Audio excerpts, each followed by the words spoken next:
ನಾವು ಕೂಗುವಂತ ಆಜಾದಿ ಘೋಷಣೆ ಕೇವಲ ಮಂಗಳೂರಿಗೆ ಮಾತ್ರ ಸೀಮಿತವಾಗದೆ ಕರ್ನಾಟಕದ ರೀತಿ ಇಡೀ ಇಂಡಿಯಾಕ್ಕೆ ಮುಟ್ಟುವ ರೀತಿಯಲ್ಲಿ ತಾವುಗಳು ಆಜಾದಿ ಘೋಷಣೆ ಕೂಡಬೇಕು. ತಾವುಗಳು ಎಲ್ಲರೂ ಕೂಡ ಎದ್ದು ನಿಂತು ಆಜಾದಿ ಘೋಷಣೆ ಕೂಗಬೇಕು.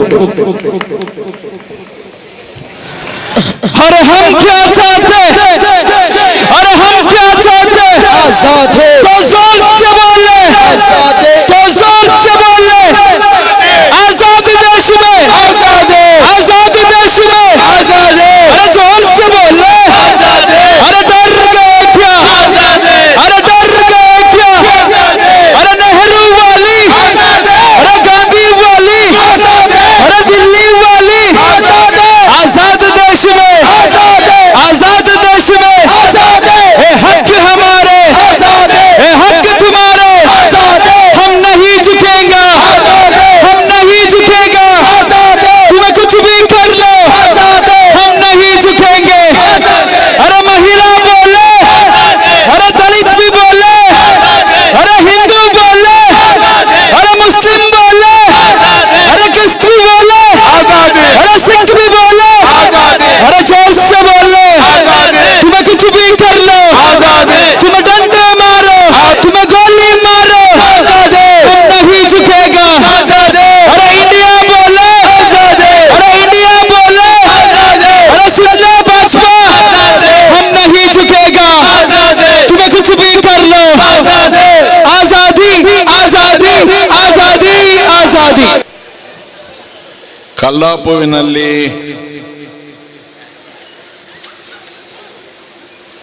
ಈ ಕಾರ್ಯಕ್ರಮ ಏನು ಹಮ್ಮಿಕೊಂಡಿದ್ದೀರಿ,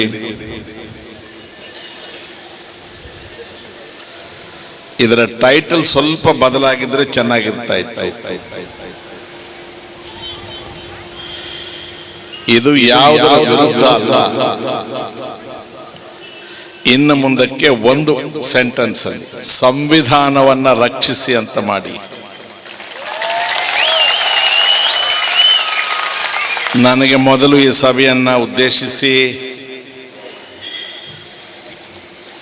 ಅಜೀಜ್ ದಾರ್ಮಿ ಅವರು, ವಕೀಲರಾದ ಮಜೀದ್ ಅವರು, ದಿನೇಶ್ ರೈ ಅವರು, ನನ್ನ ಸಹೋದರ ಖಾದರ್ ಅವರು, ನಸೀರ್ ಅಹಮದ್ ರವರು ಎಲ್ಲ ಮಾತನಾಡಿದ್ದಾರೆ. ನಾನು ಮಾತು ಪ್ರಾರಂಭ ಮಾಡುವ ಮೊದಲು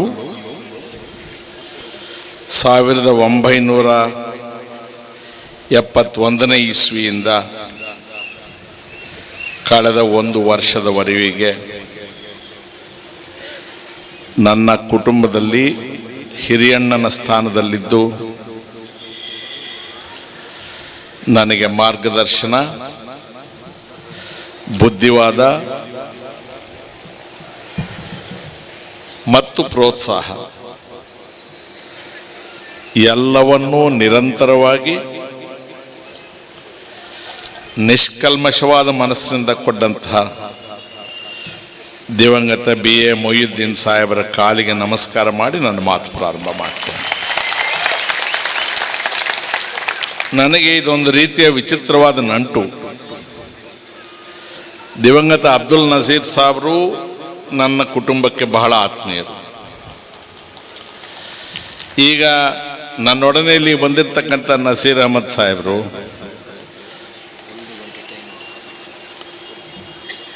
ಅಷ್ಟರಲ್ಲಿ ಮುಗಿಸ್ಬೇಕಾ? ಓಕೆ.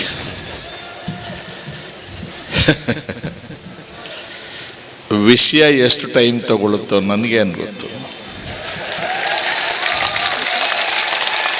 ನಸೀರ್ ಅಹಮದ್ ಸಾಹೇಬರು ಇಲ್ಲದೆ ನನ್ನ ದಿವಸ ಪ್ರಾರಂಭ ಆಗೋದಿಲ್ಲ, ಅವರಿಲ್ಲದೆ ನನ್ನ ದಿವಸ ಕಡೆನೂ ಆಗೋದಿಲ್ಲ. ಇದು ಹೇಗಾಗುತ್ತೆ ನಮಗೆ ಗೊತ್ತಾಗೋದಿಲ್ಲ. ಇದು ಒಂದು ಮುಸಲ್ಮಾನರಿಗೆ ಮಾತ್ರ ಸಂಬಂಧಿಸಿದ ವಿಷಯ ಅಂತ ತಲೆ ಕೆಡಿಸ್ಕೊಳ್ಬೇಡಿ. ಉದ್ವೇಗದಿಂದ ಮಾತನಾಡಬೇಕಾದ ಅಗತ್ಯವೂ ಇಲ್ಲವೇ ಇಲ್ಲ. ಇದೊಂದು ಶಾಲಾ ಕೊಠಡಿ, ಇದು ರಾಜಕೀಯ ಸಭೆ ಅಲ್ಲ. ನಾನಿಲ್ಲಿ ಕಾಂಗ್ರೆಸ್ಸಿಗನಾಗಿ ಬಂದಿಲ್ಲ, ಈ ದೇಶದ ಪ್ರಜೆಯಾಗಿ ಬಂದಿದ್ದೇನೆ. ದೇಶದ ವಿಚಾರವನ್ನ ನನ್ನ ಇತಿಮಿತಿ ಒಳಗೆ ತಿಳಿದಿರೋದನ್ನು ನಿಮಗೆ ತಿಳಿಸಿ ನಿಮ್ಮೆಲ್ಲಿಂದ ಕಲ್ತ್ಕೊಳ್ಳೋದಕ್ಕೆ ಬಂದಿದ್ದೇನೆ.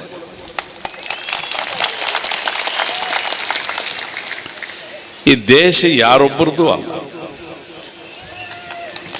ನಮ್ಮಷ್ಟು ಜನರದ್ದು ಈ ದೇಶ.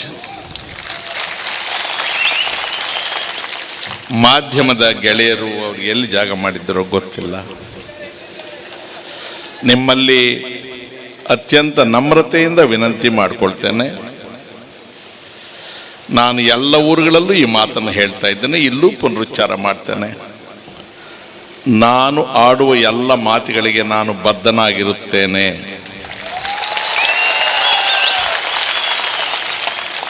ಅಸಂಬದ್ಧವಾದದ್ದನ್ನು ಮಾತನಾಡುವುದಿಲ್ಲ,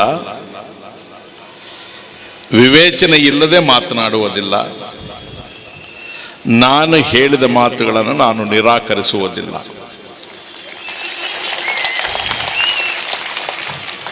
ವಿಶೇಷವಾಗಿ ವಿದ್ಯುನ್ಮಾಧ್ಯಮಗಳು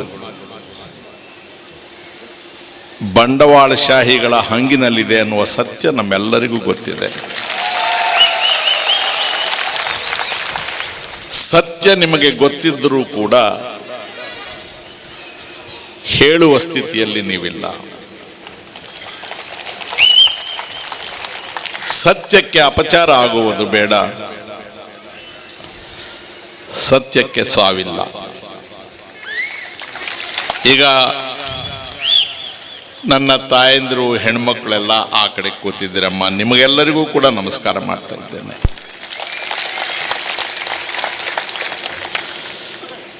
ಈಗ ಪ್ರಾರಂಭ. ಪ್ರಜಾಪ್ರಭುತ್ವ ಎಲ್ಲಿಂದ ಶುರುವಾಯಿತು ಈ ಪ್ರಪಂಚದಲ್ಲಿ? ಇತಿಹಾಸದ ದಾಖಲೆಗಳ ಪ್ರಕಾರ ಇದು ಐರೋಪ್ಯ ದೇಶಗಳಲ್ಲಿ ಮೊದಲು ಪ್ರಾರಂಭ ಆದದ್ದು. ರಾಜ ಮಹಾರಾಜರುಗಳಿದ್ದರು, ಭಾಷಾ ಸುಲ್ತಾನ್ಗಳಿದ್ದರು, ನವಾಬರಿದ್ದರು.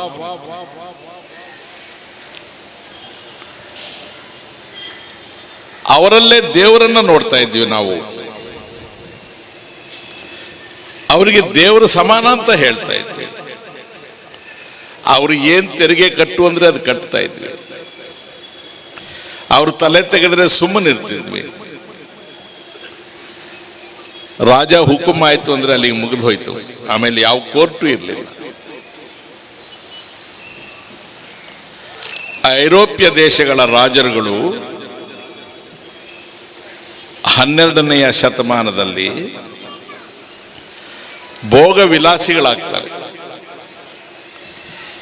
ಜನರ ಕಷ್ಟ ಸುಖವನ್ನ ನೋಡ್ಕೊಳ್ಬೇಕು ಅನ್ನೋದನ್ನು ಮರೆತು ಬಿಡ್ತಾರೆ. ವಿಲಾಸಿ ಪ್ರೇಮಿಗಳಾಗ್ತಾರೆ. ಮೋಜು ಮಸ್ತಿಯಲ್ಲಿದ್ದು ಬಿಡ್ತಾರೆ. ಹಣ ಕಡಿಮೆ ಬಿದ್ದಾಗೆಲ್ಲ ಜನರಿಗೆ ತೆರಿಗೆ ಹಾಕ್ತಾರೆ. ಜನರಿಗೆ ಒಳ್ಳೇದು ಮಾಡೋದಕ್ಕೆಲ್ಲ ತೆರಿಗೆ. ರಾಜನ ಮೋದು ಮಸ್ತಿಗೆ ಜನರಿಗೆ ತೆರಿಗೆ ಹಾಕ್ತಾರೆ. ಎಷ್ಟು ದಿವಸ ಅಂತ ಕಟ್ತಾರೆ ಜನ. ಜನರಿಗೆ ಸಾಕಾಗುತ್ತೆ. ಜನ ತೆರಿಗೆ ಬೀಳ್ತಾರೆ. ಈ ರಾಜನ ಹತ್ರ ನಾವು ಬದುಕಕ್ಕಾಗೋದಿಲ್ಲಪ್ಪ, ಇವನು ಹೆಂಡ ಕುಡಿಲಿಕ್ಕೆ, ಇವನು ಹೆಣ್ಮಕ್ಳ ಜೊತೆಗೆ ಹೋಗಿ ಮಜಾ ಮಾಡಕ್ಕೆ, ಇವನು ಖುಷಿಗೆ ನಾನ್ ತೆರಿಗೆ ಕಟ್ಲ ಬೆಳಗ್ಗೆಯಿಂದ ರಾತ್ರಿವರೆಗೆ ಕಷ್ಟಪಟ್ಟು ಅಂತ ಹೇಳಿ ಬೆವರು ಸುರಿಸುವ ಜನ ರಾಜನ ವಿರುದ್ಧ ತಿರುಗಿ ಬೀಳ್ತಾರೆ ಐರೋಪ್ಯ ದೇಶದಲ್ಲಿ. ಅದೇ ಮೊದಲನೆಯ ಹಂತ. 1215ನೇ ಇಸ್ವಿಯಲ್ಲಿ ಈ ಗದ್ದಲ ಪ್ರಾರಂಭ ಆದಾಗ ರಾಜ ಮತ್ತು ಪ್ರಜೆಗಳ ಮಧ್ಯೆ ಒಂದು ಒಪ್ಪಂದ ಆಗುತ್ತೆ. ರಾಜ ಯಾರನ್ನಂದ್ರೆ ಅವನು ಹಿಡ್ಕೊಂಡು ಬಂದು ಅರೆಸ್ಟ್ ಮಾಡೋ ಹಾಗಿಲ್ಲ, ಮನಸ್ಸಿಗೆ ಬಂದಾಗ ಟ್ಯಾಕ್ಸ್ ಹಾಕುವ ಹಾಗಿಲ್ಲ. ಅಂದ್ರೆ ರಾಜನಿಗೆ ಮೊದಲನೇ ಬಾರಿಗೆ ಪ್ರಪಂಚದಲ್ಲಿ ಕಂಟ್ರೋಲ್ ಬರುತ್ತೆ. ಅದನ್ನೇ ಮ್ಯಾಗ್ನಾ ಕಾರ್ಟಾ ಅಂತ ಕರೆದಿದ್ದಾರೆ. ತಿಳುವಳಿಕೆ ಇರಬೇಕು. ನಾವು ಉದ್ವೇಗಕ್ಕೊಳಗಾಗಿ ಘೋಷಣೆಗಳಿಗೆ ಹೋಗಿದ್ರೆ ನಮ್ಮ ಕೆಲಸ ಆಗೋದಿಲ್ಲ. ಅದಾದ ಮೇಲೆ 1688ನೇ ಇಸ್ವಿಯಲ್ಲಿ ಬಿಲ್ ಆಫ್ ರೈಟ್ಸ್ ಅಂತ ಇಂಗ್ಲೆಂಡ್ ದೇಶದ ಪಾರ್ಲಿಮೆಂಟ್ ಅಲ್ಲಿ ಪ್ರವೇಶ ಮಾಡ್ತಾರೆ. ಅಂದ್ರೆ ದೇಶದ ಜನರಿಗೆ ಇಂತಿಂತ ಹಕ್ಕನ್ನು ನೀವು ಕೊಡಬೇಕು ಅಂತ ಹೇಳಿ ಪಾರ್ಲಿಮೆಂಟ್ ನಲ್ಲಿ ಇಂಟ್ರೊಡ್ಯೂಸ್ ಮಾಡ್ತಾರೆ. ಅಲ್ಲಿಂದ ಆಚೆಗೆ ಚುನಾವಣಾ ವ್ಯವಸ್ಥೆ ಇನ್ನೊಂದು ಮತ್ತೊಂದು ಬರ್ತಾ ಹೋಗುತ್ತೆ. ಜಾನ್ ಲೋಕೆ ಅನ್ನೋರು ಬ್ರಿಟನ್ನಿನೊಬ್ಬ ವ್ಯಕ್ತಿ ಸಂವಿಧಾನ ಅನ್ನೋದನ್ನು ರೂಪಿಸ್ತಾರೆ. ಏನು ಸಂವಿಧಾನ ಅಂದರೆ ಆ ದೇಶದ ಒಳಗಿರುವ ಜನರ ಅನ್ನುವಾಗ ಜಾತಿ, ಭಾಷೆ, ಧರ್ಮ, ಕುಲ, ಆಸ್ತಿ, ಅಂತಸ್ತು ಯಾವುದೂ ಇಲ್ಲ. ಯಾರೆಲ್ಲ ನಾವಿಲ್ಲಿದ್ದೀವಿ ನಮ್ಮೆಲ್ಲ ಜನರ ಭವಿಷ್ಯದ ಕನ್ನಡಿ ಅದು ಸಂವಿಧಾನ. ಇದನ್ನ ಜಾನ್ ಲೋಕೆ ಅನ್ನೋರು ಇಂಗ್ಲೆಂಡ್ ದೇಶದಲ್ಲಿ ಮೊದಲು ಜಾರಿಗೆ ತರ್ತಾರೆ. ಈ ಸಂವಿಧಾನ ಅಂತಂದ್ರೆ ಯಾರೋ ಕಣ್ಣಿಗೆ ಕಾಣದೇ ಇರೋರು ಆಕಾಶದಿಂದ ಹೇಳಿದ್ದಲ್ಲ, ಅಥವಾ ಯಾರೋ ರಾಜ ಮಹಾರಾಜ ನಮಗೆ ತೋಫ ಕೊಟ್ಟಿದ್ದಲ್ಲ. ಆಯಾ ಪ್ರದೇಶದ ಜನ ಅವರ ಬದುಕು ಕಟ್ಟಿಕೊಳ್ಳಲಿಕ್ಕೆ ಅವರೇ ರೂಪಿಸಿದ ಪವಿತ್ರ ಗ್ರಂಥ. ಈಗ ಬಹಳ ಜನ ಇಲ್ಲಿ ಇಸ್ಲಾಂ ಧರ್ಮವನ್ನ ಅನುಸರಿಸುವವರಿದ್ದೀರಿ. ಧರ್ಮಾಚರಣೆಗೆ ಇಸ್ಲಾಂ ಧರ್ಮದಲ್ಲಿ ನಂಬಿಕೆ ಇರುವವರಿಗೆ ಜಗತ್ತಿನ ಆದ್ಯಂತ ಕುರಾನ್ ಒಂದು ಪವಿತ್ರ ಗ್ರಂಥ, ಅದಕ್ಕೆ ಬದಲಾಗಿ ಯಾವುದೂ ಇಲ್ಲ. ಅಷ್ಟೇ ಪ್ರಾಮುಖ್ಯವಾಗಿ ಭಾರತ ದೇಶದಲ್ಲಿ ವಾಸ ಮಾಡ್ತಕ್ಕಂಥ ಎಲ್ಲ ಇಸ್ಲಾಂ ಧರ್ಮೀಯರಿಗೂ ಕೂಡ ಮತ್ತೊಂದು ಪವಿತ್ರವಾದ ಗ್ರಂಥ ಸಂವಿಧಾನ. ಇದು ಮುಸಲ್ಮಾನರಿಗಷ್ಟೇ ಅಲ್ಲ, ಎಲ್ಲ ಜನರಿಗೂ ಇದು ಸಂವಿಧಾನ. ಇದನ್ನ ಬರೆದದ್ದು ಯಾರು? ಡಾಕ್ಟರ್ ಭೀಮರಾವ್ ರಾಮ್ಜಿ ಅಂಬೇಡ್ಕರ್.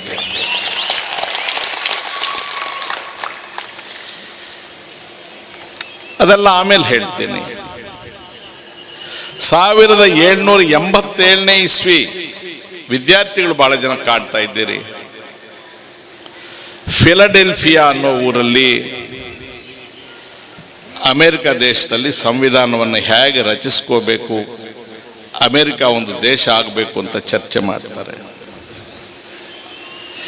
ಅಲ್ಲಿ ಕರಡನ್ನೆಲ್ಲ ಆಖೈರುಗೊಳಿಸಿದ ಮೇಲೆ 1789ನೇ ಇಸ್ವಿಯಲ್ಲಿ ಅಮೆರಿಕ ಸಂಯುಕ್ತ ಸಂಸ್ಥಾನ, ಯುನೈಟೆಡ್ ಸ್ಟೇಟ್ಸ್ ಆಫ್ ಅಮೆರಿಕ ಅಸ್ತಿತ್ವಕ್ಕೆ ಬಂತು. 1789ನೇ ಇಸ್ವಿಯ ಪೂರ್ವದಲ್ಲಿ ಅಮೆರಿಕ ಅನ್ನೋ ದೇಶವೇ ಇರಲಿಲ್ಲ. ಅಮೆರಿಕ ದೇಶ 1789ರಲ್ಲಿ ಅಸ್ತಿತ್ವಕ್ಕೆ ಬಂದರೆ 2 ವರ್ಷಗಳಲ್ಲಿ 1791ರಲ್ಲಿ ಒಂದು ತಿದ್ದುಪಡಿಯನ್ನು ಮಾಡ್ತಾರೆ. ದಯಮಾಡಿ ಈ ತಿದ್ದುಪಡಿಯ ಬಗ್ಗೆ ಎಲ್ಲರೂ ಮತ್ತೊಂದು ಸಲ ಶ್ರದ್ಧೆಯಿಂದ ಕೇಳಿ.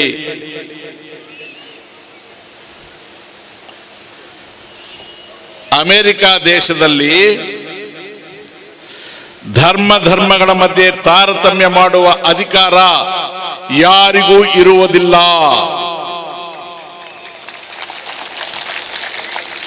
ಅಮೆರಿಕ ದೇಶದಲ್ಲಿ 1791ನೇ ಇಸ್ವಿಯಲ್ಲಿ ತಂದ ಮೊದಲನೇ ತಿದ್ದುಪಡಿಯಲ್ಲಿ ಈ ಘೋಷಣೆ ಮಾಡ್ತಾರೆ: ಅಮೆರಿಕ ದೇಶದಲ್ಲಿ ಅಶಾಂತಿ ನೆಲೆಸುವ ಧರ್ಮಗಳ ಮಧ್ಯೆ ಅಸಮತೋಲನ ಮಾಡುವ ಯಾವುದೇ ಪ್ರಕ್ರಿಯೆಗೆ ಸರ್ಕಾರ ಹಣ ಖರ್ಚು ಮಾಡುವ ಹಾಗಿಲ್ಲ ಅಂತ ಹೇಳಿ ತೀರ್ಮಾನ ಮಾಡ್ತಾರೆ. ಇದನ್ನ ಸಂವಿಧಾನದಲ್ಲಿ ಸೇರಿಸ್ತಾರೆ. ಇಡೀ ಪ್ರಪಂಚಕ್ಕೆ ಅಮೆರಿಕ ಸಂವಿಧಾನ ಮಾದರಿ. ಡಾಕ್ಟರ್ ಅಂಬೇಡ್ಕರ್ ಅವರು ನಮಗೆ ಸಂವಿಧಾನವನ್ನ ರೂಪಿಸುವಾಗ ಈ ವಿಚಾರವನ್ನ ಉಲ್ಲೇಖ ಮಾಡ್ತಾರೆ. ಅದರ ಆಧಾರದ ಮೇಲೆ ಭಾರತ ದೇಶದ ಸಂವಿಧಾನದಲ್ಲಿ ಭದ್ರವಾಗಿ ಈ ವಿಚಾರವನ್ನ ಸೇರಿಸಿರು. ಶೇಕ್ ಆಗುತ್ತಪ್ಪ, ನೀವು ಓಡಾಡಬೇಡಿ ಪ್ಲೀಸ್. ನೀವು ಓಡಾಡಿದ್ರೆ ಶೇಕ್ ಆಗುತ್ತೆ, ಒಂದು ಕಡೆ ನಿಂತುಬಿಡಿ. ಈಸ್ಟ್ ಇಂಡಿಯಾ ಕಂಪನಿ 17ನೇ ಶತಮಾನದ ಪ್ರಾರಂಭಕ್ಕೆ ಭಾರತದಲ್ಲಿ ತಮ್ಮ ರಾಜಕೀಯ ಆಡಳಿತವನ್ನು ಪ್ರಾರಂಭ ಮಾಡ್ತಾರೆ. ಇಂಗ್ಲೆಂಡಿಂದ ವ್ಯಾಪಾರಕ್ಕೆ ಇಲ್ಲಿಗೆ ಬಂದವರು ವ್ಯಾಪಾರವನ್ನು ಬಿಟ್ಟು ರಾಜಕೀಯಕ್ಕೆ ಕೈ ಹಾಕಿ ದೇಶದ ಆಡಳಿತ ಹಿಡಿತಾರೆ.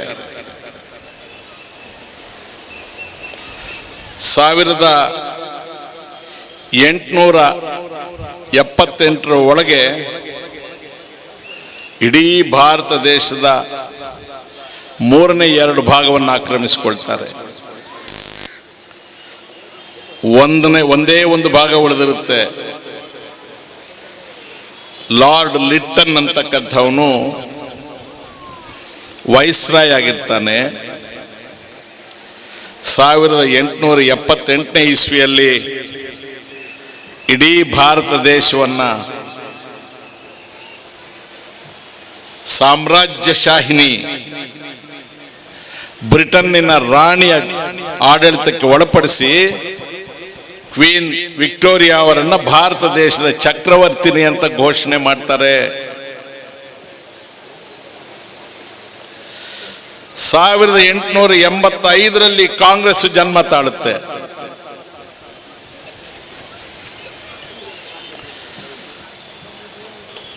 1885 ಕಾಂಗ್ರೆಸ್ ಜನ್ಮ ತಾಳಿದ್ದು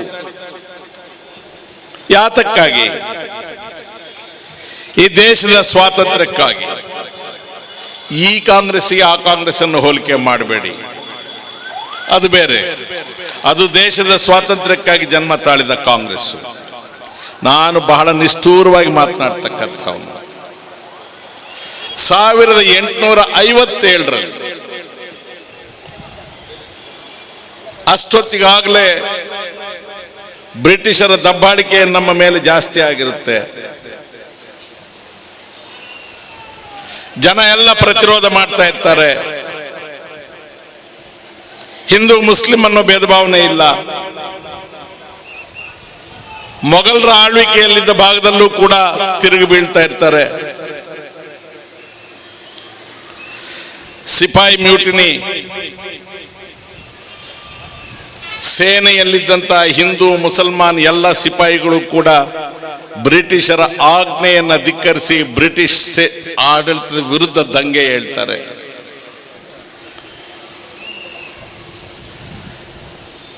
ಮೊಘಲ್ ಚಕ್ರವರ್ತಿ, ಕಡೆಯ ಚಕ್ರವರ್ತಿ ಬಹದ್ದೂರ್ ಶಾ ಜಫರ್, 84 ವರ್ಷ ವಯಸ್ಸಿನ ಮುದುಕ. ಆತನ ಮೇಲೆ ಆರೋಪ ಹೊರಿಸ್ತಾರೆ, ಈ ಸಿಪಾಯಿಗಳು ದಂಗೆ ಹೇಳೋದ್ರ ಹಿಂದೆ ನಿನ್ನ ಕೈವಾಡ ಇದೆ, ನೀನು ಸಂಚು ಮಾಡಿದ್ದೀಯ ಅಂತ ಅವರನ್ನ ರಂಗೂನ್ ಜೈಲಿನಲ್ಲಿ ಇಡ್ತಾರೆ.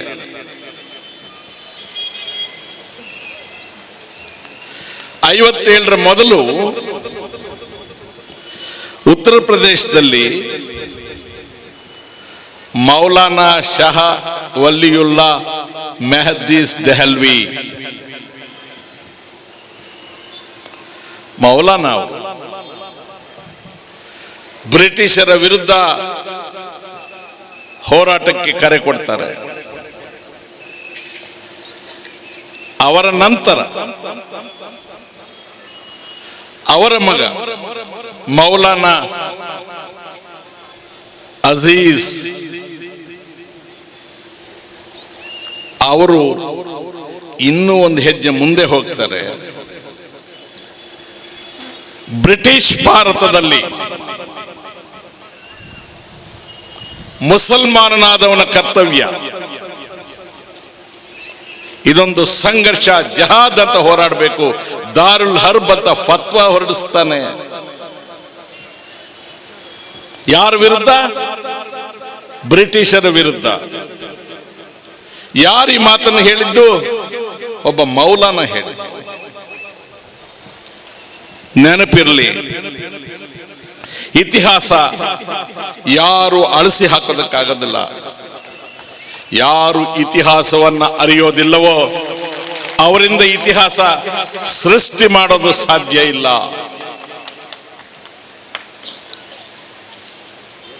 ಬಹದ್ದೂರ್ ಶಾ ಜಫರ್ ಅವರು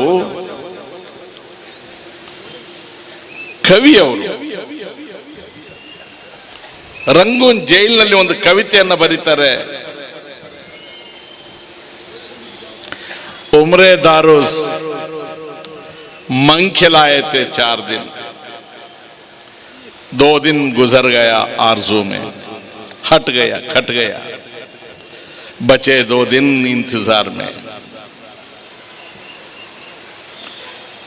ए तू कितना बदनसीब है जफर, तेरे दफन के लिए 2 बीघा जमीन भी नहीं मिले इस यार में. ಅರ್ಥ ಆಯ್ತಾ ನಿಮಗೆ? ದಕ್ಷಿಣ ಕನ್ನಡದವರಿಗೆ ನಿಮಗೆ ಉರ್ದುಗಿಂತ ಕನ್ನಡ ಚೆನ್ನಾಗಿ ಬರುತ್ತೆ. ನೀವು ಅಷ್ಟು ಉಜ್ವಲ ಕನ್ನಡ ಪ್ರೇಮಿಗಳು. ಅವನು ಹೇಳ್ತಾನೆ, ಹೇ ನತದ್ರಷ್ಟ ಚಕ್ರವರ್ತಿ, 4 ದಿನ ಕೇಳ್ಕೊಂಡು ಬಂದೆ, ನಿನ್ನ ಹಣೆ ಬರ ಇಲ್ಲಿ ಕೊಳಿತಾ ಇದೆಯಾ ಜೈಲಲ್ಲಿ, ನಿನ್ನ ಶವ ಹೂಳ್ಲಿಕ್ಕೆ ನಿನಗೆ 2 ಗಜ ಜಾಗ ಇಲ್ವಲ್ಲೋ ಅಂತ ಹೇಳ್ತಾನೆ. ಎಷ್ಟು ನೋವಾಗಿರಬಹುದು ಮೊಘಲ್ ಚಕ್ರವರ್ತಿಗೆ. ಯಾರವನನ್ನು ಜೈಲಲ್ಲಿ ಇಟ್ಟಿದ್ದು? ನೀವು ಇತಿಹಾಸವನ್ನು ಅರ್ಥ ಮಾಡಿಕೊಳ್ಳದೆ, ಇವರ ಕಷ್ಟ ಸುಖ ತಿಳ್ಕೊಳ್ಳದೆ, ಏನಂದ್ರೆ ಅದು ಮಾತನಾಡ್ತಿರಲ್ಲಪ್ಪ. ಸರಿನಾ? ನ್ಯಾಯನಾ? ಮಾತನಾಡುವಾಗ ನಮಗೆ ನಾಲಿಗೆ ಮೇಲೆ ಹತೋಟಿ ಬೇಡವಾ? ಮತ್ತೊಬ್ಬರ ಮನಸ್ಸಿಗೆ ನೋವಾಗುತ್ತೆ ಅನ್ನುವ ಆಲೋಚನೆ ಬೇಡವಾ? ಪ್ರಾಣಿಗಳಿದ್ದಾವೆ, ಮಾತಾಡಕ್ಕಾಗುತ್ತಾ? ಪ್ರಪಂಚದಾದ್ಯಂತ ಮನುಷ್ಯನಿಗೆ ಮಾತ್ರ ಮಾತನ್ನು ಕೊಟ್ಟಿದ್ದಾನೆ ದೇವರು, ಪ್ರಾಣಿಗಳಿಗೆ ಮಾತು ಕೊಡ್ಲಿಲ್ವಲ್ಲ. ಪ್ರಾಣಿಗಳಂತೆ ಮಾತನಾಡಿದ್ರೆ ನೀವು ಪ್ರಾಣಿ ಆಗ್ತೀರಿ ಹೊರತು ಮನುಷ್ಯರಾಗೋದಿಲ್ಲ.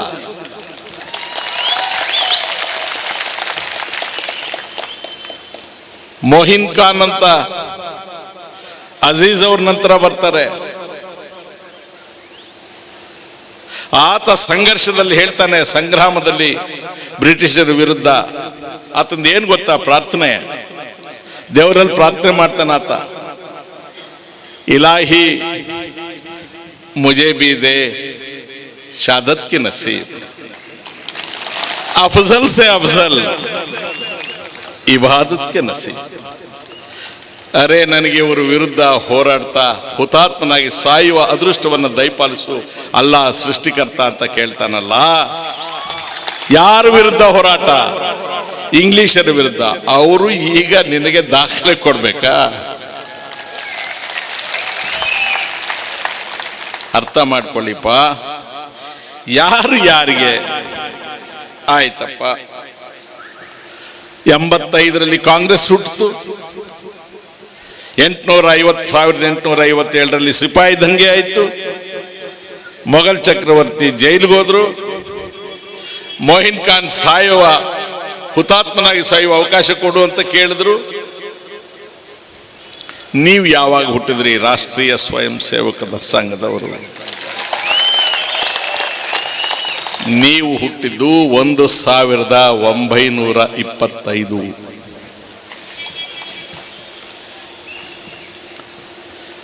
ಗಾಂಧಿಯವರು 1865ರಲ್ಲಿ ಹುಟ್ಟಿದ್ರು.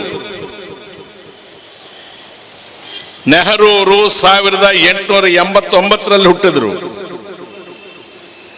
ಅಂಬೇಡ್ಕರ್ ಅವರು 1891ರಲ್ಲಿ ಹುಟ್ಟಿದ್ರು. ಭಗತ್ ಸಿಂಗ್ ಅವರು 1907ರಲ್ಲಿ ಹುಟ್ಟಿದರು. ಗೋಲ್ವಾಲ್ಕರ್ ಅವರೇ, ಮಾಧವ ಸದಾಶಿವ ಗೋಲ್ವಾಲ್ಕರ್ ಅವರೇ, ಗುರೂಜಿ ಅವರೇ, ನೀವು 1906ರಲ್ಲಿ ಹುಟ್ಟಿದ್ರಿ. ನಿಮ್ಮೊಬ್ಬರನ್ನು ಬಿಟ್ಟು ಉಳಿದವರೆಲ್ಲರೂ ಕೂಡ ಇಂಗ್ಲಿಷರ ವಿರುದ್ಧ ಹೋರಾಡಿದರು. ನೀವು ಇಂಗ್ಲಿಷರ ವಿರುದ್ಧ ಮಾತನಾಡಿದ ದಾಖಲೆ ಎಲ್ಲೂ ಇತಿಹಾಸದಲ್ಲಿ ಇಲ್ಲ. ನೀವು ದೇಶಭಕ್ತರು, ನೀವು ದೇಶ ಪ್ರೇಮಿಗಳು, ನಾವು ಎಲ್ಲರೂ ಕೂಡ ಖೋಟಾ ದೇಶಭಕ್ತರು. ಇದೆಂತಹ ನ್ಯಾಯ? 1907 ಅಂದ್ರೆ ಗೋಲ್ವಾಲ್ಕರ್ ಅವರು ಹುಟ್ಟಿದ ಮೇಲೆ 1 ವರ್ಷಕ್ಕೆ ಭಗತ್ ಸಿಂಗ್ ಅವರು ಹುಟ್ಟಿದ್ರು. ಭಗತ್ ಸಿಂಗ್ ತಾಯಿಯ ಹೆಸರು ವಿದ್ಯಾವತಿ, ತಂದೆಯ ಹೆಸರು ಕಿಶನ್ ಸಿಂಗ್. ಲಾಲಾ ಲಜಪತ್ ರಾಯ್ ಅವರನ್ನ ಹಿಂಸೆ ಮಾಡಿದ ಅಂತ ಕಾರಣಕ್ಕೆ ಆ ಇಂಗ್ಲಿಷ್ ಪೊಲೀಸ್ ಅಧಿಕಾರಿಯನ್ನ ಕೊಂದು ಬಿಡ್ತೇನೆ ಅಂತ ಸಿಟ್ನಲ್ಲಿ ಹೋಗ್ತಾನೆ ಭಗತ್ ಸಿಂಗ್. ಆದ್ರೆ ಅವನು ಬೇರೆ ಆಗಿರ್ತಾನೆ, ಇನ್ನೊಬ್ಬನನ್ನ ಶೂಟ್ ಮಾಡಿಬಿಡ್ತಾನೆ. ಅವ್ರಿಗೆ ಕರ್ಕೊಂಡು ಬಂದು ಗಲ್ಲಿಗೆ ಏರಿಸಬೇಕು ಅಂತಾರೆ. ಗಲ್ಲಿಗೆ ಏರಿಸೋದು ಅಂದ್ರೆ ಕೇಳಿ ಹೇಳ್ತೇನೆ, ಇಲ್ಲಿ ಒಂದು ಸ್ಟೂಲ್ ನಿಲ್ಲಿಸ್ತಾರೆ. ಆ ಸ್ಟೂಲ್ ಮೇಲೆ ಭಗತ್ ಸಿಂಗ್ ಅನ್ನು ನಿಲ್ಲಿಸ್ತಾರೆ. ಮೇಲ್ಗಡೆಯಿಂದ ಹಗ್ಗ ಸೇರ್ತೀವಲ್ಲ ಬಾವಿಯಿಂದ, ಹಾಗೆ ಹಗ್ಗ ಬಿಡ್ತಾರೆ. ಅದು ಕೊರಳಿಗೆ ಹಾಕ್ತಾರೆ ಪಾಸಿ. ಕಾಲಿಗೆ ಮರಳಿನ ಮೂಟೆ ಕಟ್ತಾರೆ. ಮರಳು ಮೂಟೆ ತೂಕ ಅಲ್ವಾ? ಮೇಲ್ಗಡೆಯಿಂದ ಹಗ್ಗ ಹಾಕಿ ಎಳಿತಾರೆ. ಹತ್ತು ಮೇಲಕ್ಕೆ ಎಳೆಯುತ್ತೆ, ಆ ಮರಳಿನ ಮೂಟೆ ಕೆಳಕ್ಕೆ ಎಳೆಯುತ್ತೆ, ಆವಾಗ ಪ್ರಾಣ ಹೋಗುತ್ತೆ. ಭಗತ್ ಸಿಂಗ್ ವಯಸ್ಸೆಷ್ಟು ಗೊತ್ತಾ? 23 ವರ್ಷ. 23 ವರ್ಷ ವಯಸ್ಸಿನ ಮಗ ಭಗತ್ ಸಿಂಗ್ ನಾಳೆ ಪ್ರಾತಃ ಕಾಲ 8 ಗಂಟೆಗೆ ಗಲ್ಲಿಗೆ ಇರ್ತಾನೆ ಅಂದಾಗ ಹಿಂದಿನ ದಿವಸ ತಾಯಿ ಬಂದು ಕಣ್ಣೀರಿಡ್ತಾಳೆ. ತಾಯಿ ಅಲ್ವಾ? ಭಗತ್ ಸಿಂಗ್ ಹೇಳ್ತಾನೆ, ಅಮ್ಮ ನೀನ್ ಅಳ್ತೀಯ, ನಗಬೇಕಮ್ಮ. ನನ್ನಂಥ ಮಗನನ್ನ ಜನ್ಮ ಕೊಟ್ಟಿದ್ದಕ್ಕೆ ನೀನು ಸಂತೋಷ ಪಡಬೇಕು. ಭಾರತ ತಾಯಿ ನಿನ್ನನ್ನು ಹೆಮ್ಮೆಯ ಪುತ್ರಿ ಅಂತ ಕರೀತಾಳೆ. ಮರಳು ಮೂಟೆ ಎಳೆದು ಪ್ರಾಣ ಹೋಗುವಾಗ ಭಗತ್ ಸಿಂಗ್ 2 ಸ್ಲೋಗನ್ನು, ಇನ್ಕಿಲಾಬ್ ಜಿಂದಾಬಾದ್, ಇನ್ಕಿಲಾಬ್, ಇನ್ಕಿಲಾಬ್, ಇನ್ಕಿಲಾಬ್, ಕ್ರಾಂತಿ ಚಿರಾಯುವಾಗಲಿ. 2ನೇ ಸ್ಲೋಗನ್ನು ಭಾರತ್ ಮಾತಾ ಕಿ, ಭಾರತ್ ಮಾತಾ ಕಿ. ಈ ಸ್ಲೋಗನ್ ಅನ್ನ ಭಗತ್ ಸಿಂಗ್ ತಾಯಿಯ ಮಡ್ಲಲ್ಲಿ ರಕ್ತ ಹರಿತಾ ಇದ್ರೆ, ಆ ತಾಯಿಯ ಕಣ್ಣಿಂದ ರಕ್ತ ಹೊರಗೆ ಬರ್ತಾ ಇದ್ರೆ, ಬಂದ ಭಾರತ್ ಮಾತಾ ಕಿ ಜೈಯನ್ನ ನೀವು ಕದ್ಕೊಂಡು ಹೋಗಿ ನಮಗೆ ಆಮರಿಸ್ತೀರಾ? ಈಗ ಯಾರ ವಸ್ತು ಭಾರತ್ ಮಾತಾ ಕಿ ಜೈ? ಏನ್ ನಿಮಗೆ ಭಾರತ್ ಮಾತಾ ಕಿ ಜೈ ಅಂತ ಹೇಳುವ ಹಕ್ಕಾದ್ರೂ ಎಲ್ಲಿಂದ ಬರುತ್ತೆ ನಿಮಗೆ? 1923ರಲ್ಲಿ ನೀವು ಏಲಾನ್ ಮಾಡಿದ್ದೀರಿ, 100 ವರ್ಷದ ಒಳಗಾಗಿ ಭಾರತವನ್ನು ಹಿಂದೂ ರಾಷ್ಟ್ರವನ್ನಾಗಿ ಮಾಡ್ತೇವೆ. ಈಗ 2020, 97 ವರ್ಷ ಕಳೆದಿದೆ. ಅವರ ಪ್ರಯತ್ನ, ಗೋಲ್ವಾಲ್ಕರ್ ಅವರು ಆವತ್ತು ಹೇಳಿದ ಮಾತನ್ನ ಪೂರೈಸಿ 3 ವರ್ಷದೊಳಗಾಗಿ ಅರ್ಜೆಂಟಾಗಿ ಇದನ್ನು ಹಿಂದೂ ರಾಷ್ಟ್ರವನ್ನು ಮಾಡಕ್ಕೆ ಹೊರಟಿದ್ದಾರೆ. ನಮಗೆ ಗೊತ್ತಿದೆ ನಿಮ್ಮ ಪುಸ್ತಕದಲ್ಲಿ ಏನಿದೆ ಅಂತ. ನೀವು ನಿಮ್ಮನ್ನು ಪ್ರೀತಿಸ್ತೀರಿ, ನಾನು ಈ ಮಣ್ಣನ್ನು ಪ್ರೀತಿಸ್ತೇನೆ. ಸತ್ಯ ನನ್ನೊಟ್ಟಿಗಿದೆ, ಜಯ ನನ್ನದಾಗುತ್ತೆ. ಸೃಷ್ಟಿಕರ್ತ ನನ್ನ ಕಡೆಗಿದ್ದಾನೆ, ನಿನ್ನ ಕಡೆಗಿಲ್ಲ.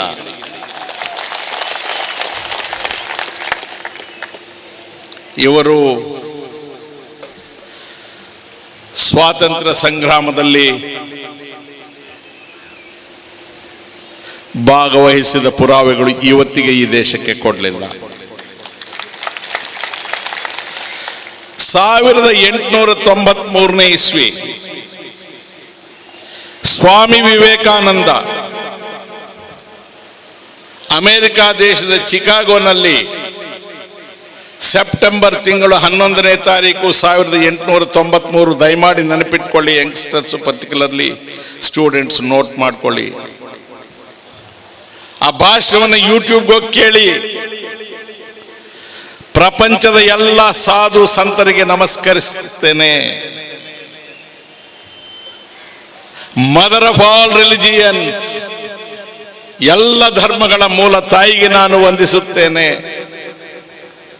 ತನ್ನ ಭಾಷಣದಲ್ಲಿ ಆತ ಹೇಳ್ತಾನೆ, ನಾನು ಹಿಂದುವಾಗಿ ಇಲ್ಲಿಗೆ ಬಂದಿದ್ದೇನೆ, ಇಂಡಿಯಾ ದೇಶದಿಂದ ಬಂದಿದ್ದೇನೆ. ಸಹಿಷ್ಣುತೆ ಅಂದರೆ ಎಲ್ಲರನ್ನೂ ಸಹಿಸಿಕೊಂಡಿರುವ ಭಾರತ ನನ್ನದು. ನಲ್ಲಿ ಇಸ್ಲಾಂ ಧರ್ಮೀಯರಿದ್ದಾರೆ, ಝೋರಾಸ್ಟ್ರಿಯನ್ಸ್ ಇದ್ದಾರೆ, ಪಾರ್ಸಿ, ಎಲ್ಲರೂ ನನ್ನಲ್ಲಿದ್ದಾರೆ. ನನಗೆ ಅದರ ಬಗ್ಗೆ ಹೆಮ್ಮೆ ಅಂತ ಅವ್ರು ಹೇಳ್ತಾರೆ. ಇವರು ವಿವೇಕಾನಂದರ ಫೋಟೋ ಹಾಕೊಂಡು ಹಿಂದೂ ಮುಂದು ಅಂತ ಇವರು ಹೊರಟಿದ್ದಾರೆ. ವಿವೇಕಾನಂದನಿಗೂ ಇವರಿಗೂ ಸಂಬಂಧವೇ ಇಲ್ಲ. ವಿವೇಕಾನಂದ ಮಾನವತಾವಾದಿ, ಅಂಬೇಡ್ಕರ್ ಅವರು ಡಿಸೆಂಬರ್ 6, 1956ರಲ್ಲಿ ತೀರ್ಕೊಂಡರು. ಬಹಳ ತಾರೀಖುಗಳು ನೆನಪಿಟ್ಕೊಳ್ಬೇಕಲ್ಲ. ವಯಸ್ಸು 70 ಆಗಿದೆ, ಸ್ವಲ್ಪ ಹೆಚ್ಚು ಕಡಿಮೆ ಆದರೆ ಕ್ಷಮಿಸಬೇಕಾಗುತ್ತೆ. ಸಾಧ್ಯ ಆದಷ್ಟು ನೆನಪಿಟ್ಕೊಳ್ತೀನಿ. ಸಾಯುವಾಗ ಅಂಬೇಡ್ಕರ್ ಅವರು ಯಾವ ಧರ್ಮದವರಾಗಿದ್ದರು? ಬೌದ್ಧ ಧರ್ಮಿಯಾಗಿದ್ದರು. ನನಗೆ ಯಾರೋ ವಿಡಿಯೋ ತೋರಿಸಿದ್ರು, ಮಂಗಳೂರು ಸರ್ಕ್ಯೂಟ್ ಹೌಸ್ ಅಲ್ಲಿ. ಅವರ ಒಬ್ಬರು ಸಂಸತ್ ಸದಸ್ಯರು ಹೆಣ್ಮಗಳು ಮಾತಾಡಿದ್ದಾರೆ. ಅವ್ರ ಹೆಸರೆಲ್ಲ ನಾನು ತಗೊಳ್ಳೋದಿಲ್ಲ. ನಾವು ಸಣ್ಣವರು, ಬಹಳ ದೊಡ್ಡವರ ವಿಚಾರ ನಾವು ಪ್ರಸ್ತಾಪ ಮಾಡಬಾರ್ದು. ಹಿಂದೂಗಳು ಅಂತ ಹೇಳಿದ್ದಾರೆ ಅವರು.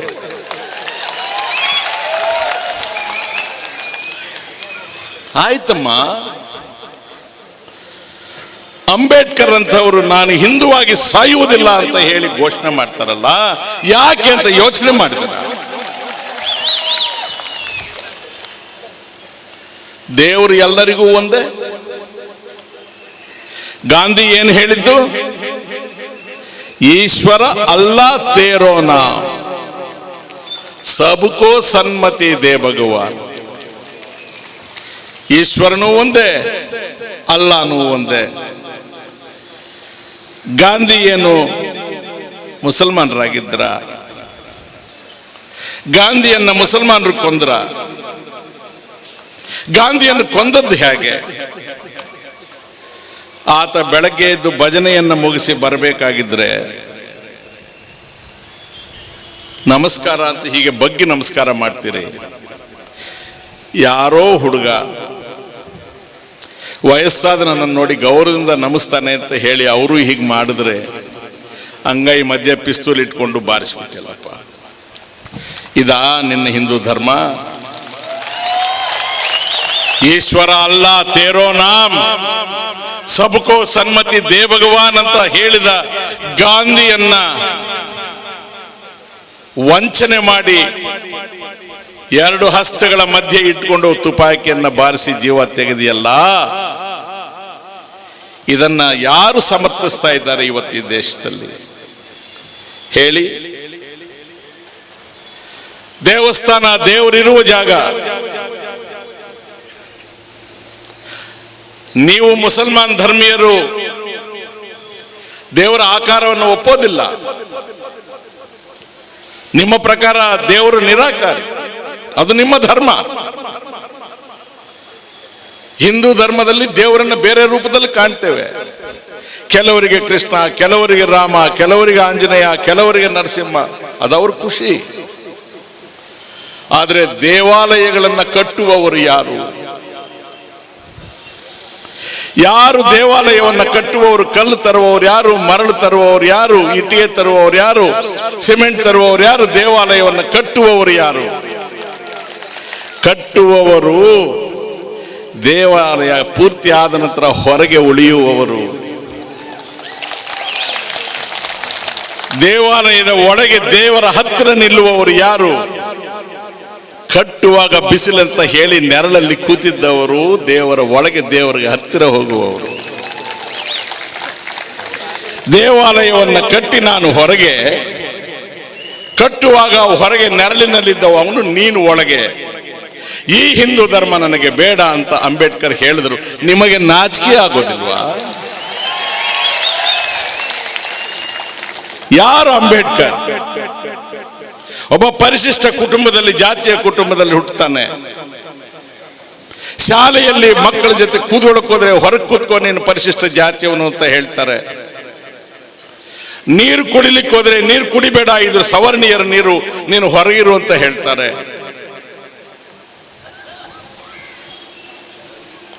ಅತ್ಯಂತ ಅಪಮಾನಕ್ಕೆ ವೈಯಕ್ತಿಕ ಜೀವನದಲ್ಲಿ ಗುರಿ ಆಗ್ತಾನೆ. ಅಂತಹ ಅಂಬೇಡ್ಕರ್ 103 ವರ್ಷಗಳ ಕೆಳಗೆ, ಅಂದ್ರೆ 1917ನೇ ಇಸ್ವಿಯಲ್ಲಿ ವಿಶ್ವದ ಪ್ರತಿಷ್ಠಿತ ಅಮೆರಿಕಾದ ಕೊಲಂಬಿಯಾ ಯೂನಿವರ್ಸಿಟಿಯಲ್ಲಿ ಡಾಕ್ಟರೇಟ್ ಪಡ್ಕೊಳ್ತಾರೆ. ಸಂವಿಧಾನ ರಚನಾ ಸಮಿತಿ ಸಭೆಯ ಸಂವಿಧಾನವನ್ನು ರಚನೆ ಮಾಡೋದಕ್ಕೆ ಕರಡು ಸಮಿತಿ ಏನ್ ಮಾಡ್ತಾರೆ, ಆ 7 ಜನ ಸದಸ್ಯರು ಅಂಬೇಡ್ಕರ್, KM ಮುನ್ಷಿ, ಮೊಹಮ್ಮದ್ ಸಾದುಲ್ಲಾ, KM ಮಿತ್ತರ್, ಖೈತಾನ್, ಅಲ್ಲಾಡಿ ಕೃಷ್ಣಸ್ವಾಮಿ ಅಯ್ಯರ್, ಗೋಪಾಲಸ್ವಾಮಿ, ನಂತರ BN ರಾವ್ ಅಂತ ಒಬ್ಬರು ಅಡ್ವೈಸರ್ ಇರ್ತಾರೆ. ರಾಧಾಕೃಷ್ಣನ್ ಇದ್ರು, ರಾಜಗೋಪಾಲಾಚಾರಿ ಇದ್ರು, ರಂಗ ಇದ್ರು, ಬಹಳ ದೊಡ್ಡ ದೊಡ್ಡ ವಿದ್ವಾಂಸರೆಲ್ಲ ಇದ್ರು. ಆದ್ರೆ ಅಂಬೇಡ್ಕರ್ ಅವರನ್ನೇ ನೀವು ಚೇರ್ಮನ್ ಆಗಿ ಅಂತ ಯಾಕೆ ಹೇಳಿದ್ರಿ? ಇಡೀ ವಿಶ್ವದ ಎಲ್ಲ ಸಂವಿಧಾನಗಳ ಪರಿಚಯ ಇದ್ದದ್ದು ಅಂಬೇಡ್ಕರ್ ಅವರಿಗೆ ಮಾತ್ರ. ಅವರ ಅಷ್ಟೊತ್ತಿಗಾಗಲೇ ಅರ್ಥಶಾಸ್ತ್ರ, ಸಮಾಜಶಾಸ್ತ್ರ, ರಾಜಕೀಯ ಶಾಸ್ತ್ರ 3ರಲ್ಲೂ ಕೂಡ ಡಾಕ್ಟರೇಟ್ ಪಡ್ಕೊಂಡಿರ್ತಾರೆ. ಅಂತಹ ಅಂಬೇಡ್ಕರ್ ಹೇಳ್ತಾರೆ, ನಾನು ಹಿಂದೂವಾಗಿ ಸಾಯುವುದಿಲ್ಲ, ನಾನು ಬೌದ್ಧ ಧರ್ಮೀಯನಾಗ್ತೇನೆ ಅಂತಾರೆ. ಅದಕ್ಕೆ ಹಿನ್ನೆಲೆ ಏನು ಗೊತ್ತಾ? ಹಿಂದೂ ಕೋಡ್ ಬಿಲ್ ಅನ್ನ ಅವರು ಪಾರ್ಲಿಮೆಂಟ್ ಅಲ್ಲಿ ಈ ದೇಶದ ಕಾನೂನು ಮಂತ್ರಿಯಾಗಿ ಪ್ರವೇಶ ಮಾಡ್ತಾರೆ. ಮಾಧ್ಯಮದ ಗೆಳೆಯರಲ್ಲಿ ಕೈ ಜೋಡಿಸಿ ವಿನಂತಿ ಮಾಡ್ಕೊಳ್ತೇನೆ, please check if I am wrong, ನನ್ನ ಮುಖಕ್ಕೆ ಉಗಿದು ಬರೀರಿ, ಇಲ್ಲದೆ ಹೋದ್ರೆ ಸತ್ಯವನ್ನು ತಿಳಿಸಿ ಜನರಿಗೆ, ದೇಶಕ್ಕೆ. ಹಿಂದೂ ಕೋಡ್ ಬಿಲ್ ಅನ್ನ, ನೆಹರು ಮಸೂದೆಯನ್ನು ಮಂಡಿಸ್ತಾರೆ. ಹಿಂದೂ ಧರ್ಮದಲ್ಲಿ ಪದ್ಧತಿಯಲ್ಲಿ ವಿಶೇಷವಾಗಿ ಹೆಣ್ಣು ಮಕ್ಕಳಿಗೆ ಬಹಳ ಅನ್ಯಾಯ ಆಗ್ತಾ ಇದೆ. ಸಂಪ್ರದಾಯಗಳಿಂದಾಗಿ ಕೆಳಜಾತಿಗಳವರಿಗೆ ತೊಂದರೆ ಆಗ್ತಾ ಇದೆ. ಇವೆಲ್ಲವನ್ನು ಸರಿಪಡಿಸಬೇಕು, ಸಮಾನತೆಯನ್ನ ಹಿಂದೂ ಧರ್ಮದಲ್ಲಿ ತರಬೇಕು ಅಂತ ಬಿಲ್ ಇಂಟ್ರಡ್ಯೂಸ್ ಮಾಡ್ತಾರೆ. ಈಗ ಹೇಗೆ ನೀವೆಲ್ಲರೂ ಇಲ್ಲಿ ಪ್ರತಿಭಟನೆ ಮಾಡ್ತಾ ಇದ್ದೀರಿ, ಅದೇ ರೀತಿ ಮೇಲ್ಜಾತಿಯವರು, ಮೇಲ್ವರ್ಗದವರು ಅಂಬೇಡ್ಕರ್ ಅವರ ವಿರುದ್ಧ ಆ ಸಮಯದಲ್ಲಿ ಭಾರತ ದೇಶದಲ್ಲಿ ದೆಹಲಿಯಲ್ಲಿ ಪ್ರತಿಭಟನೆ ಮಾಡಿದ್ರು. ಪಂಡಿತ್ ನೆಹರೂರವರು ಪ್ರಧಾನಮಂತ್ರಿಯಾಗಿ ಅಂಬೇಡ್ಕರ್ ಅವರಿಗೆ ಒಂದು ಪತ್ರ ಕಳಿಸ್ತಾರೆ. ಎಲ್ಲ ಕಡೆಗೆ ಪ್ರತಿರೋಧ ಬರ್ತಾ ಇದೆ, ಹಿಂದೂಗಳು ತಿರುಗಿ ಬೀಳ್ತಾ ಇದ್ದಾರೆ, ದಯಮಾಡಿ ಈ ಮಸೂದೆಯನ್ನು ಹಿಂದಕ್ಕೆ ಪಡ್ಕೊಳ್ಳಿ ಅಂತ ಹೇಳ್ತಾರೆ. ಅಂಬೇಡ್ಕರ್ ಅವರು ಉತ್ತರ ಅದಕ್ಕೆ, ನಾನು ಈ ಬಿಲ್ ಅನ್ನು ಹಿಂಪಡ್ಕೊಳ್ಳೋದಿಲ್ಲ, ಅದಕ್ಕೆ ಬದಲಾಗಿ ಮಂತ್ರಿ ಪದವಿಗೆ ಸಂಸತ್ತಿಗೆ ರಾಜೀನಾಮೆಯನ್ನು ಕೊಡ್ತಾ ಇದ್ದೇನೆ ಅಂತ ಹೊರಗೆ ಹೋಗ್ತಾರೆ. ಇತಿಹಾಸ ಗೊತ್ತಿರಲಿ. ಅದಾದ ನಂತರ ಅವರು ಹಿಂದೂ ಧರ್ಮವನ್ನು ತಿರಸ್ಕರಿಸಿ ಬೌದ್ಧ ಧರ್ಮವನ್ನು ಸ್ವೀಕಾರ ಮಾಡ್ತಾರೆ. ಹಿಂದೂ ಧರ್ಮದಲ್ಲಿ ಅಸಮಾನತೆ ಇದೆ ಅಂತ ನಜೀರ್ ಅಹಮದ್ ರವರು ಹೇಳಲಿಲ್ಲ, ಅಜೀಜಿ ಧರ್ಮಿ ಅವರು ಹೇಳಲಿಲ್ಲ, ಫರೀದ್ ಖಾದರ್ ಹೇಳಲಿಲ್ಲ. ಇದನ್ನು ಹೇಳಿದವರು ಅಂಬೇಡ್ಕರ್ ರೀ. ಅಮ್ಮ ಹಿಂದೂ ಹಿಂದೂ ಅಂತೀಯಲ್ಲ, ಸ್ವಲ್ಪ ಓದಮ್ಮ ಬಿಡುವಿದ್ದಾಗ.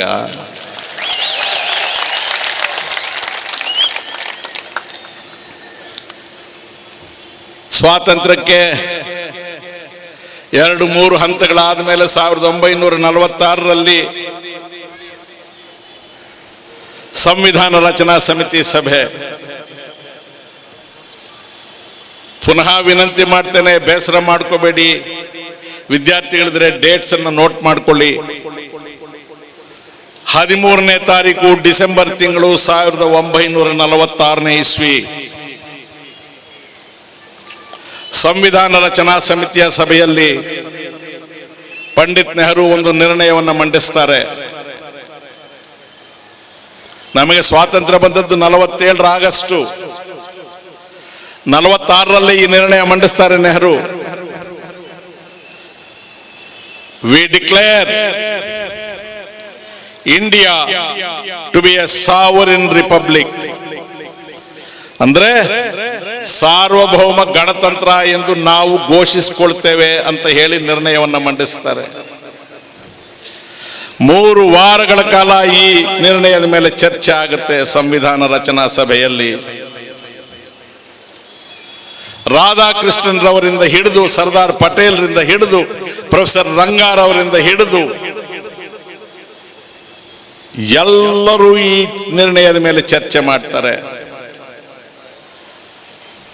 ಅಂಬೇಡ್ಕರ್ ಅವರು ಚರ್ಚೆಯಲ್ಲಿ ಭಾಗವಹಿಸ್ತಾರೆ.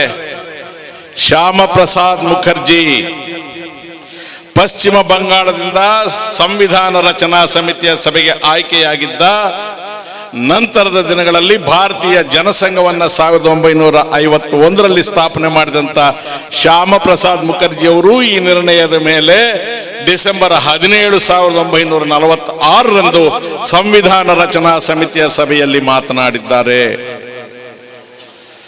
ಅಂಬೇಡ್ಕರ್ ಹೇಳ್ತಾರೆ, ನೆಹರೂರವರಿಗೆ ಸಮಾಜವಾದ ಪ್ರಿಯವಾದದ್ದು, ಅವರು ಸಮಾಜವಾದಿ, ಅದನ್ನ ಸೇರಿಸ್ತಾರೆ ಅಂತ ಬಯಸಿದ್ದೆ, ಸೇರಿಸಿಲ್ಲ.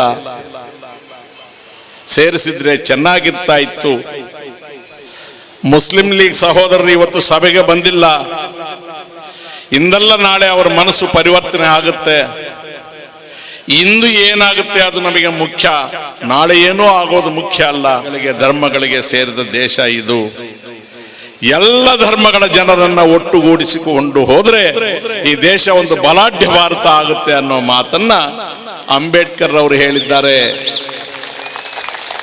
ತಾನು ಪರಿಶಿಷ್ಟ ಜಾತಿಯವನು ಅಂತ ಗೊತ್ತಿದ್ದು ಅಸ್ಪೃಶ್ಯತೆಯಿಂದ ತನ್ನ ಸಮಾಜಕ್ಕೆ ಅಪಮಾನ ಆಗಿದೆ ಅಂತ ಗೊತ್ತಿದ್ದು ಕುಡಿಯುವ ನೀರಿಗೂ ತನಗೆ ಅವಕಾಶ ಕೊಡ್ತಾ ಇರಲಿಲ್ಲ ಅನ್ನೋ ನೋವು ಅಗ್ನಿ ಪರ್ವತದಂತೆ ತನ್ನ ಹೃದಯದ ಒಳಗೆ ದಹಿಸ್ತಾ ಇದ್ರು ಕೂಡ ಅದೆಲ್ಲವನ್ನು ಮರೆತು ಈ ದೇಶದ ಹಿತಕ್ಕಾಗಿ ಆ ಮಾತನ್ನು ಅವ್ರು ಹೇಳ್ತಾರೆ. ಶ್ಯಾಮ ಪ್ರಸಾದ್ ಮುಖರ್ಜಿ ಅವರು ಹೇಳ್ತಾರೆ, ಈ ಜಾತಿ ಆ ಜಾತಿ ಅನ್ನುವ ಪ್ರಶ್ನೆ ಇಲ್ಲ, ಈ ಧರ್ಮ ಆ ಧರ್ಮ ಅನ್ನುವ ಪ್ರಶ್ನೆ ಇಲ್ಲ, ಹೆಣ್ಣು ಗಂಡು ಅನ್ನುವ ಪ್ರಶ್ನೆ ಇಲ್ಲ. ಬಲಾಢ್ಯ ಭಾರತ ಕಟ್ಟಬೇಕಾಗಿದ್ರೆ ನಾವೆಲ್ಲರೂ ಒಗ್ಗಟ್ಟಾಗಿರಬೇಕು ಅನ್ನುವ ಮಾತನ್ನು ನಾನು ಹೇಳಿದ್ದಲ್ಲ, ನೀವು ಹೇಳಿದ್ದಲ್ಲ, ನಿಮ್ಮ ಪಕ್ಷವನ್ನು ಹುಟ್ಟುಹಾಕಿದ ಶ್ಯಾಮ್ ಪ್ರಸಾದ್ ಮುಖರ್ಜಿ ಅವರು ಹೇಳಿದ್ದಾರೆ. ದಯಮಾಡಿ ಸಂವಿಧಾನ ರಚನಾ ಸಮಿತಿ ಸಭೆಯ ಕಲಾಪಗಳನ್ನು ಡಿಸೆಂಬರ್ 17, 1946ರಲ್ಲಿ ತೆಗೆದು ನೋಡಿ. ನಿಮಗೆ ನಿಮ್ಮ ಮನೆಯಲ್ಲಿ ದೊಡ್ಡವರು ಹೇಳಿದ ಮಾತಿಗೂ ಗೌರವ ಇಲ್ವಾ? ನನ್ನ ಮಾತು ಕೇಳಬೇಡಿ, ಸೋನಿಯಾ ಗಾಂಧಿ ಅವ್ರ ಮಾತು ಕೇಳಬೇಡಿ, ಅವರು ಕಾಂಗ್ರೆಸ್ನವರಲ್ವ. ಅಖಿಲೇಶ್ ಮಾತು ಕೇಳಬೇಡಿ, ಆತ ಸಮಾಜವಾದಿ ಪಾರ್ಟಿ. ಮಾಯಾವತಿ ಮಾತು ಕೇಳಬೇಡಿ, ಕಮ್ಯುನಿಸ್ಟ್ ಮಾತು ಕೇಳಬೇಡಿ. ನಿಮ್ಮ ಪಕ್ಷದವರೇ, ನಿಮ್ಮ ಪಕ್ಷವನ್ನು ಸ್ಥಾಪನೆ ಮಾಡಿದ ಶ್ಯಾಮ್ ಪ್ರಸಾದ್ ಮುಖರ್ಜಿ ಅವರದ್ದಾದ್ರೂ ಓದಿ ನೋಡ್ರಿ. ಎಲ್ಲಿಗೆ ಹೋಗ್ತಾ ಇದ್ದೀರಿ ನೀವು? ಅದಾದ ಮೇಲೆ ಸಂವಿಧಾನ ತಯಾರಾಗುತ್ತೆ. ಡಿಸೆಂಬರ್ 4, 1946. ಬಹಳ ನೋವಿನಿಂದ ಅಂಬೇಡ್ಕರ್ ಒಂದು ಮಾತನ್ನು ಹೇಳಿದ್ದಾರೆ. ಸಂವಿಧಾನವನ್ನ ಅನುಮೋದನೆ ಮಾಡುವ ಮೊದಲು ನೆಹರೂರವರು ಮಂಡಿಸಿದ ನಿರ್ಣಯ ಸಾವೆರಿನ್ ರಿಪಬ್ಲಿಕ್, ಅಂದ್ರೆ ಸಾರ್ವಭೌಮ ಗಣತಂತ್ರ.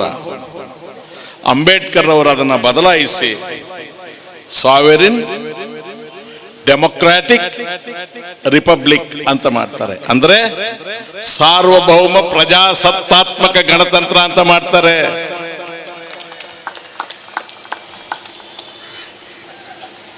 1976ರಲ್ಲಿ ದೇಶದಲ್ಲಿ ತುರ್ತು ಪರಿಸ್ಥಿತಿ ಘೋಷಣೆ ಆಗಿದ್ದಾಗ ಸಂವಿಧಾನದ 42ನೇ ತಿದ್ದುಪಡಿ, ಇಂದಿರಾ ಗಾಂಧಿ ಅವರು ಪ್ರೈಮ್ ಮಿನಿಸ್ಟರ್ ಆಗಿರ್ತಾರೆ. ದೇಶದಲ್ಲಿ ತುರ್ತು ಪರಿಸ್ಥಿತಿ ಇರುತ್ತೆ. ಇನ್ನೆರಡು ಪದ ಸೇರಿಸ್ತಾರೆ ಪ್ರಿಯಾಂಬಲ್ಗೆ, ಪೀಠಿಕೆಗೆ. Secular, socialist. ಈಗ ನಮ್ಮ ಪ್ರಿಯಾಂಬಲ್ ಅಲ್ಲಿ, ನಮ್ಮ ಪೀಠಿಕೆಯಲ್ಲಿ India is a sovereign democratic secular socialist republic. ಅಂದರೆ ಸೆಕ್ಯುಲರ್ ಅನ್ನೋ ಪದದ ಅರ್ಥ ಯಾವುದೋ ಜಾತಿ ಧರ್ಮದವರನ್ನ ಮೆಚ್ಚಿಸೋದಲ್ಲ, ಖುಷಿ ಪಡೋದಲ್ಲ. ಎಲ್ಲ ಧರ್ಮೀಯರಿಗೂ, ಎಲ್ಲ ಜನರಿಗೂ ಕಾನೂನಿನ ಮುಂದೆ ಸಮಾನ ಅವಕಾಶ, ನ್ಯಾಯದ ವಿಚಾರದಲ್ಲಿ ಸಮಾನ ಅವಕಾಶ, ಅವರವರ ಧರ್ಮಗಳನ್ನು ಅನುಸರಿಸುವ ಪೂರ್ಣ ಸ್ವಾತಂತ್ರ್ಯ, ಆರ್ಥಿಕ ಸಮಾನತೆ, ಸಾಮಾಜಿಕ ಸಮಾನತೆ, ರಾಜಕೀಯ ಸಮಾನತೆ. ಇದನ್ನ ನಮ್ಮ ಪ್ರಿಯಾಂಬಲ್ ಅಂತ ಏನ್ ಹೇಳ್ತೀವಿ, ಪೀಠಿಕೆ. ನೀವು ದಯಮಾಡಿ ಮುಂದೆ ಸಭೆಗಳು ಮಾಡೋದಾದ್ರೆ ಮೊದಲು ಆ ಪೀಠಿಕೆಯನ್ನು ಇಟ್ಕೊಂಡು ಓದಿಸಿ ಜನರ ಕೈಯಲ್ಲಿ. ಏನ್ ಹೇಳುತ್ತೆ ಗೊತ್ತಾ? We the people of India. ಯಾರು? We the people of India ಅಂದ್ರೆ ಭಾರತ ದೇಶದ ಜನ. ಅಲ್ಲಿ ಅವ್ರು ಹೇಳಲೇ ಇಲ್ಲ ಹಿಂದೂ ಯಾರು, ಮುಸಲ್ಮಾನ್ ಯಾರು, ಕ್ರೈಸ್ತ ಯಾರು, ಪಾರ್ಸಿ ಯಾರು, ಸಿಖ್ ಯಾರು. ಈ ಭಾರತ ದೇಶದ ಜನ ಅಂತ ಹೇಳಿದ್ರು. ಅವ ಎಲ್ಲವನ್ನು ಇವರು ಮರ್ತಿದ್ದಾರೆ. ಸಂವಿಧಾನವನ್ನು ಮರ್ತಿದ್ದಾರೆ, ಸ್ವಾತಂತ್ರ್ಯ ಸಂಗ್ರಾಮವನ್ನು ಮರ್ತಿದ್ದಾರೆ, ಶ್ಯಾಮ್ ಪ್ರಸಾದ್ ಮುಖರ್ಜಿ ಅವರು ಮಾತಾಡಿದ್ದನ್ನು ಮರ್ತಿದ್ದಾರೆ, ಪ್ರಿಯಾಂಬಲ್ ಅಲ್ಲಿ ಇರೋದನ್ನು ಮರ್ತಿದ್ದಾರೆ. ನಮಗೆ ಸ್ವಾತಂತ್ರ್ಯ ಬಂದ ಕೂಡಲೇ ದೇಶದಲ್ಲಿ ಮತೀಯ ಗಲಭೆಗಳಾದವು.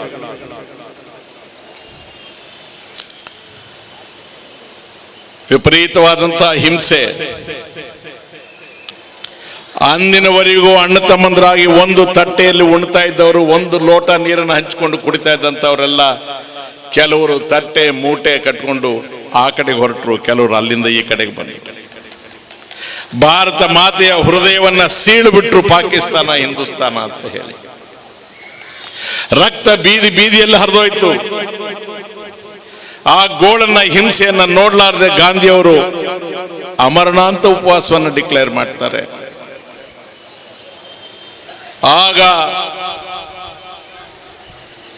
ಕೆಲವರು ಇಲ್ಲಿಂದ ಅಲ್ಲಿಗೆ ವಲಸೆ, ಕೆಲವರು ಅಲ್ಲಿಂದ ಇಲ್ಲಿಗೆ ವಲಸೆ ಬಂದರು. ಯಾರು ಭಾರತದ ಜನ ಅಂತ ನಿರ್ಣಯಿಸಬೇಕಾಗಿತ್ತು. ಇದು ಬಹಳ ಗಹನವಾದ ವಿಚಾರ. ದಯಮಾಡಿ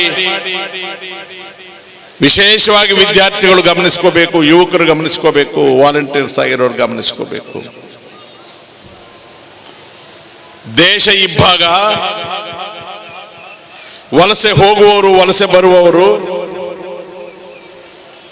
ದೇಶದಲ್ಲಿ ಮೊದಲನೇ ಚುನಾವಣೆ ಆಗಬೇಕು, ಜನಗಣತಿ ಆಗುತ್ತೆ. 1950ನೇ ಇಸ್ವಿಯಲ್ಲಿ ಮೊದಲನೇ ಜನಗಣತಿ. ಜನಗಣತಿ ಆದಮೇಲೆ, ಜನಗಣತಿ ಅಂದ್ರೆ ಸೆನ್ಸಸ್, ಯಾವ ಊರಲ್ಲಿ ಎಷ್ಟು ಮನೆ ಇದೆ, ಯಾವ ಮನೆಯಲ್ಲಿ ಎಷ್ಟು ಜನ ಇದ್ದಾರೆ, ಅವರ ಡೀಟೇಲ್ಸ್ ಅನ್ನು ಕಲೆಕ್ಟ್ ಮಾಡ್ತಕ್ಕಂಥದ್ದು. ಜನಗಣತಿಯನ್ನ ಪೂರೈಸಿದ ಮೇಲೆ ಕೆಲವರು ನೆಹರು ಅವ್ರಿಗೆ ಹೋಗಿ ಹೇಳ್ತಾರೆ, ಬಹಳ ಜನ ವಲಸಿಗರು ಈಶಾನ್ಯ ಭಾರತದಲ್ಲಿ ಗುಡ್ಡಗಾಡು ಜನ ಬಿಟ್ಟು ಹೋಗಿದ್ದಾರೆ, ಅವನ್ನೆಲ್ಲ ಸೇರಿಸಬೇಕು ಅಂದ್ರೆ ನೆಹರೂರವರು ಚುನಾವಣೆ ಮಾಡುವ ಆತರದಲ್ಲಿ ತಪ್ಪಾಗಿರಬಹುದು, ಪುನಃ ಮತ್ತೊಮ್ಮೆ ನಾನು ಆದೇಶ ಮಾಡ್ತೇನೆ ಅಂತಾರೆ. ಸುಮಾರು 9 ಕೋಟಿಗೂ ಮೇಲ್ಪಟ್ಟ ಜನ ಆವತ್ತು ಸೆನ್ಸಸ್ ಇಂದ ಬಿಟ್ಟು ಹೋಗಿರ್ತಾರೆ.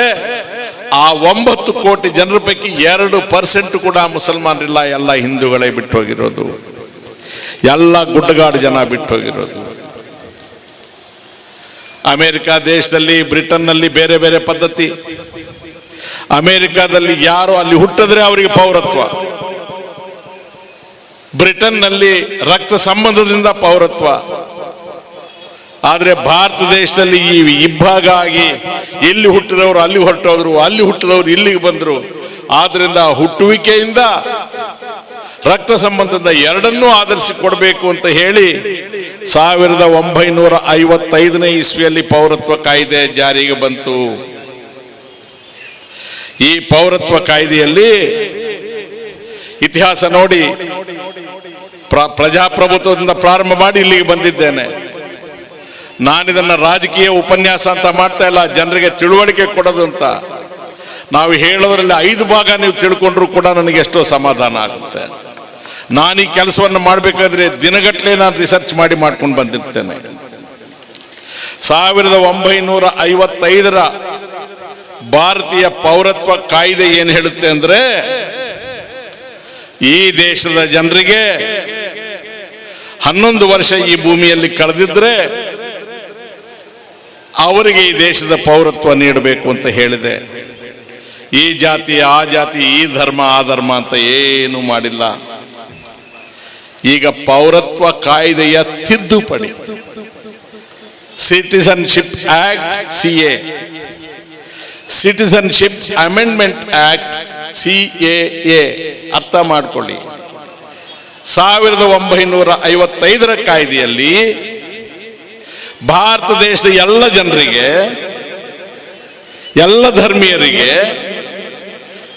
ಹೊಸದಾಗಿ ಬಂದು ಇಲ್ಲಿರ್ತಕ್ಕಂಥವರಿಗೆ 11 ವರ್ಷ ಈ ಭೂಮಿಯ ಮೇಲೆ ವಾಸ ಮಾಡಿದ್ರೆ ಪೌರತ್ವ ನೀಡಬೇಕು ಅಂತ ಇದೆ. ಯಾರು ಬರ್ತಾರೆ ಈ ದೇಶಕ್ಕೆ? ನಿರಾಶ್ರಿತರು ಬರ್ತಾರೆ. ಯಾರಿಗೆ ಇಲ್ಲಿ ಆಶ್ರಯ ಇರೋದಿಲ್ವೋ, ಬದುಕಲಿಕ್ಕೆ ಆಗೋದಿಲ್ವೋ, ಇಲ್ಲಿ ಬದುಕಬಹುದು ಅಂತ ಬರ್ತಾರೆ. ನಮ್ಮ ಮಕ್ಕಳಿಗೆ ಅಮೆರಿಕಕ್ಕೆ ಹೋಗಿಲ್ವಾ, ದುಬೈನಲ್ಲಿಲ್ವಾ, ಆಸ್ಟ್ರೇಲಿಯಾದಲ್ಲಿಲ್ವಾ, ಇಂಗ್ಲೆಂಡಲ್ಲಿಲ್ವಾ? ಹಾಗೆ ಇಲ್ಲಿಗೂ ಜನ ಬರ್ತಾರೆ. ಈ ಮಹಾನುಭಾವರಿಬ್ರು, ಸನ್ಮಾನ್ಯ ಮೋದಿಯವರು, ಸನ್ಮಾನ್ಯ ಶಾರವರು, ಇವರ ಪ್ರಯತ್ನ ಏನು ಅಂದ್ರೆ, ಮುಸಲ್ಮಾನರ ಹೊರತಾಗಿ ಉಳಿದವರಿಗೆ 5 ವರ್ಷ, ಮುಸಲ್ಮಾನರಿಗೆ 11 ವರ್ಷ. ಇದನ್ನ ನಮ್ಮ ಸಂವಿಧಾನ ಗೌರವಿಸುವುದಿಲ್ಲ, ಒಪ್ಪುವುದಿಲ್ಲ. ಸಂವಿಧಾನ ಇದಕ್ಕೆ ವಿರುದ್ಧ. ಇಲ್ಲಿಂದನೇ ಬಹಳ ಮುಖ್ಯ. ಸಂಸತ್ತು ಸಂವಿಧಾನದ ಅನುಚ್ಛೇದದ ಮೇರೆಗೆ ಸೃಷ್ಟಿಯಾದದ್ದು.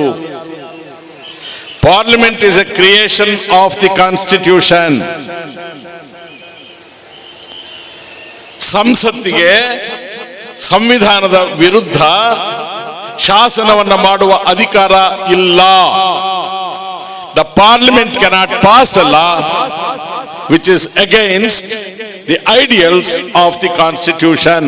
ನೀವು ನೆನಪಿಟ್ಕೊಳ್ಳಿ ದಯಮಾಡಿ. ಮಾತುಕತೆಗೆ ಬರ್ತಾರೆ, ಚರ್ಚೆ ಮಾಡ್ತಾರೆ.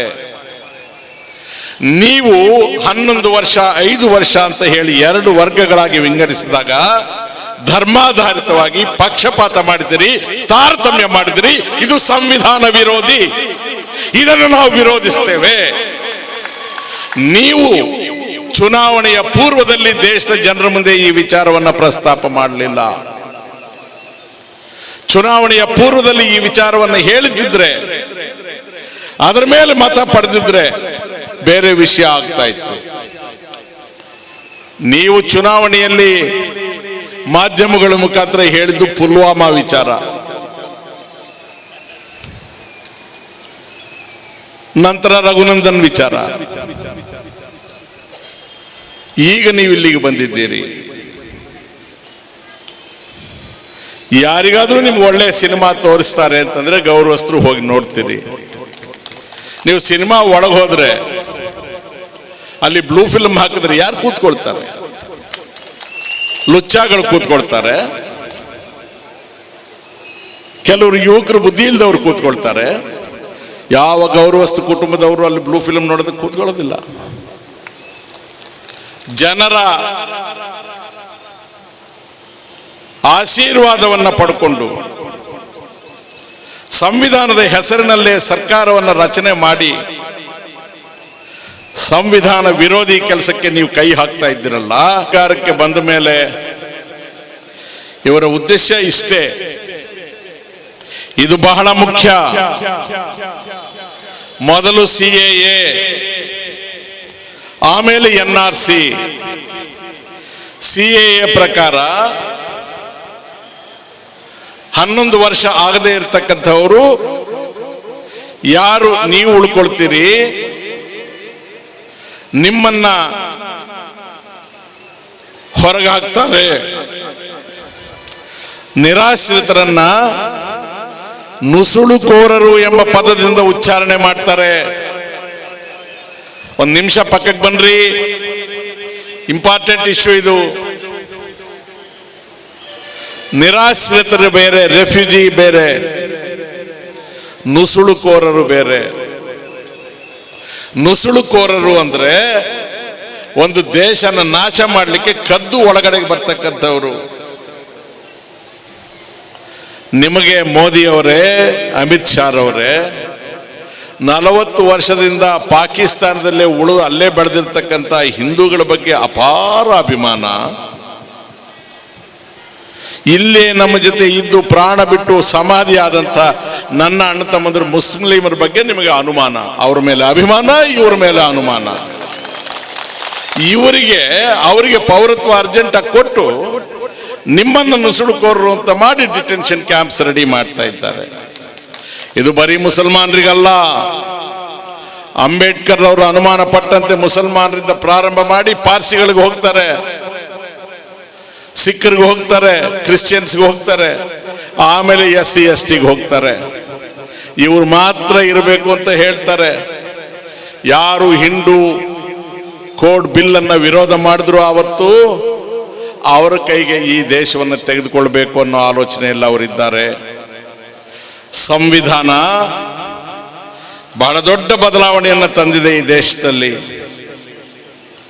ಇದು ಮುಸಲ್ಮಾನರಿಗೆ ಅನ್ವಯಿಸದೆ ಇರಬಹುದು. ಒಬ್ಬ ಚಪ್ಪಲಿ ಹೊಲಿಯತಕ್ಕಂಥವನು ಚಮ್ಮಾರ.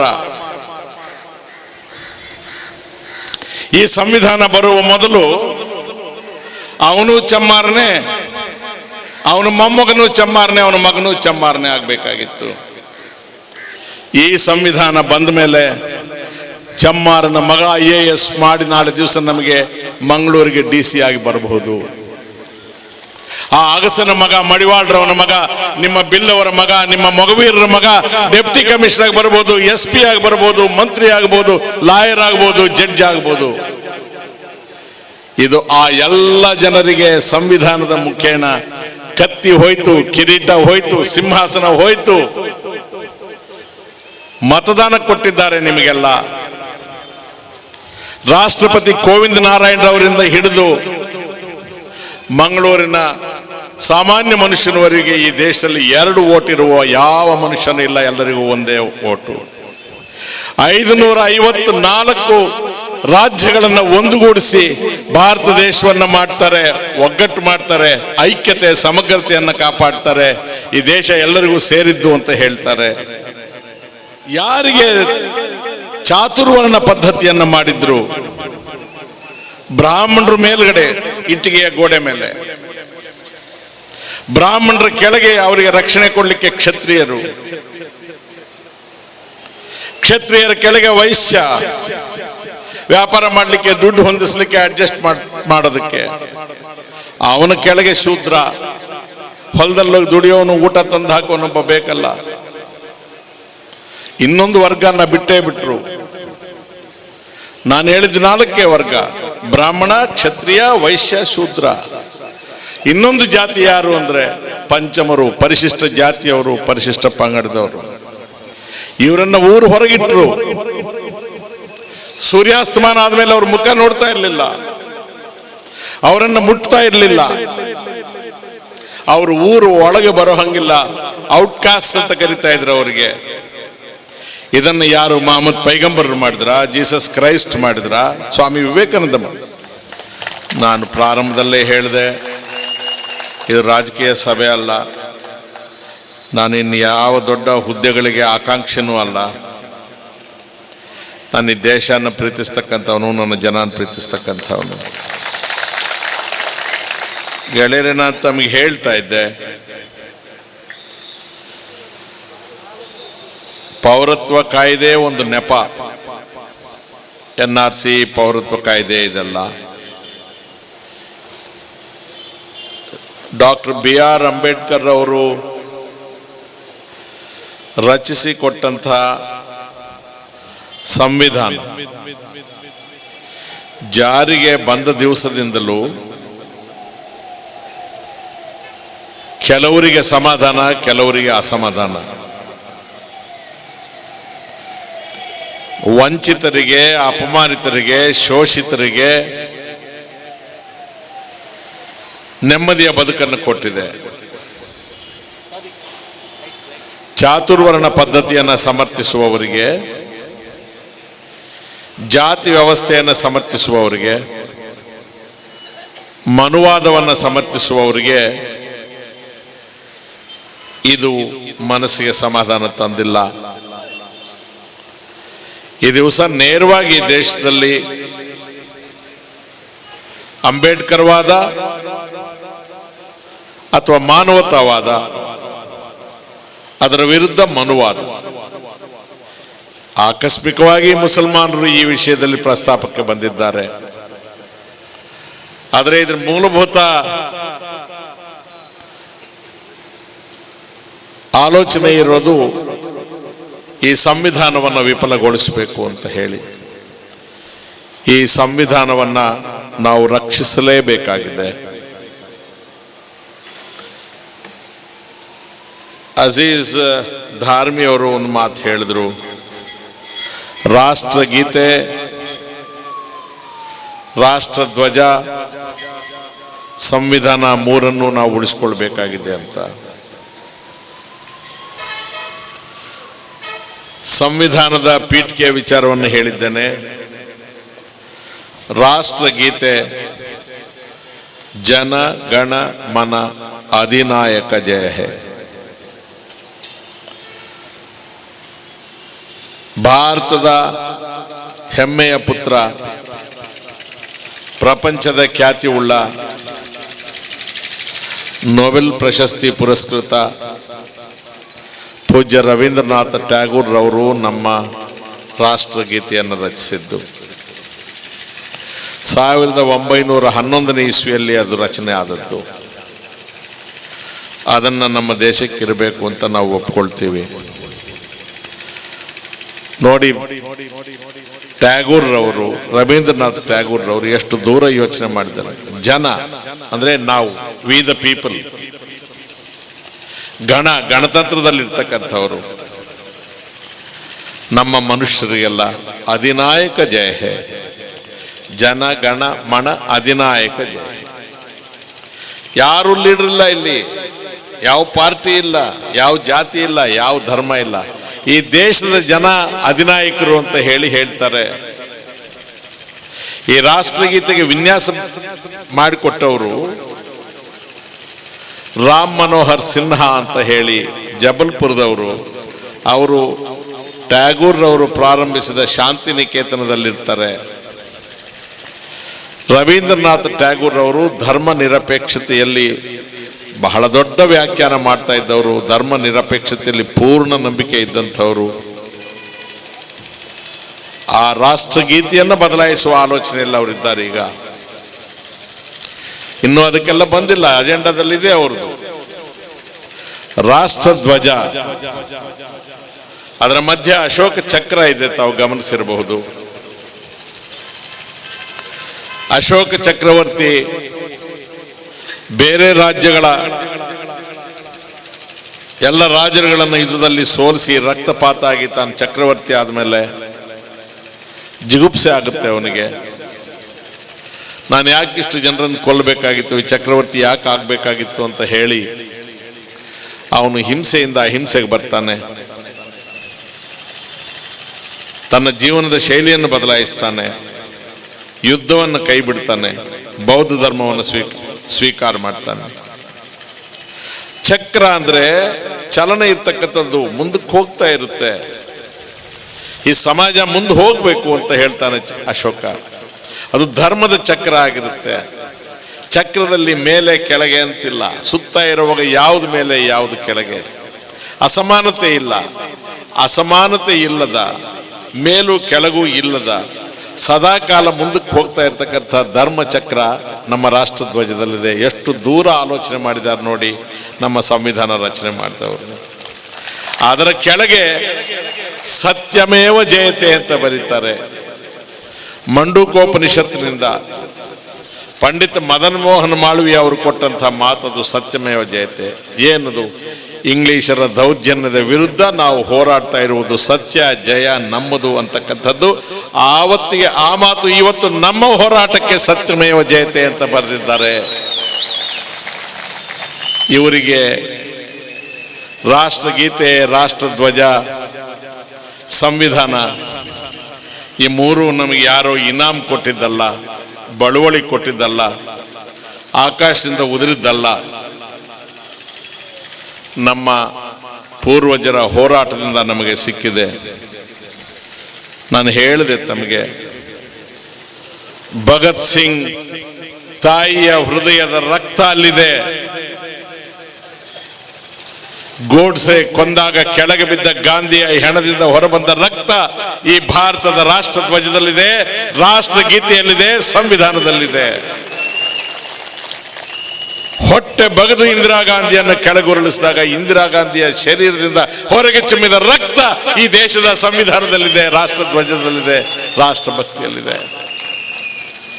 ಈ ದೇಶಕ್ಕಾಗಿ ಹಾಡುಗಳನ್ನು ಹಾಡಿ ಜನರನ್ನು ರಂಜಿಸಿದ ಮೊಹಮ್ಮದ್ ರಫಿಯ ರಕ್ತ ಅದರಲ್ಲಿದೆ. ದೇಶದ ಕ್ರಿಕೆಟ್ ಪಟುವಾಗಿ ದೇಶಕ್ಕೆ ಅನೇಕ ಗೌರವಗಳನ್ನು ಪ್ರಪಂಚದಲ್ಲಿ ತಂದುಕೊಟ್ಟ ಮನ್ಸೂರ್ ಅಲಿ ಖಾನ್ ಪಟೌಡಿಯ ರಕ್ತ ಆ ಧ್ವಜದಲ್ಲಿದೆ, ಆ ಸಂವಿಧಾನದಲ್ಲಿದೆ.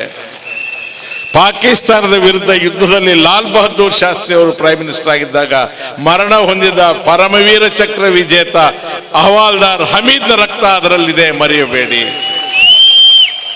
ನಿಮಗೆ ಇತಿಹಾಸ ಗೊತ್ತಿಲ್ಲ, ಸತ್ಯ ಅಗತ್ಯ ಇಲ್ಲ. ನಿಮಗೆ ದೇಶದ ಸಮಸ್ಯೆಗಳು ಏನಿದ್ದಾವೆ ಅದರ ಅರಿವು ನಿಮಗಿಲ್ಲ, ಇದ್ದೂ ಕೂಡ ಬೇಕಾಗಿಲ್ಲ. ರೈಲ್ವೆಯನ್ನ ಖಾಸಗಿಯವರಿಗೆ ಕೊಡ್ತೀರಿ, ಏರ್ ಇಂಡಿಯಾ ಮಾರಾಟಕ್ಕೆ ಇಟ್ಟಿದ್ದೀರಿ, ರೂಪಾಯಿ ಬೆಲೆ ಪಾತಾಳಕ್ಕೆ ಹೋಗಿದೆ, ನಗದು ಅಮಾನ್ಯೀಕರಣ ಮಾಡ್ತೀರಿ, ದೇಶದ ಜನರಿಗೆ ಸಂಕಷ್ಟ ತರ್ತೀರಿ, ನಿರುದ್ಯೋಗ ನಮ್ಮನ್ನು ಕಾಡಿ ತಿಂತಾ ಇದೆ, ಬೆಲೆಗಳು ಗಗನಕ್ಕೆ ಹೋಗ್ತಾ ಇದೆ. ಈ ಯಾವ ಸಮಸ್ಯೆಗಳು ನಿಮಗೆ ದೇಶದ ಶಾಲೆಗಳಾಗಿ ಕಾಣ್ತಾ ಇಲ್ಲ. ನಿಮಗೆ ಸಂಸಾರಗಳೇ ಇಲ್ವಲ್ಲ,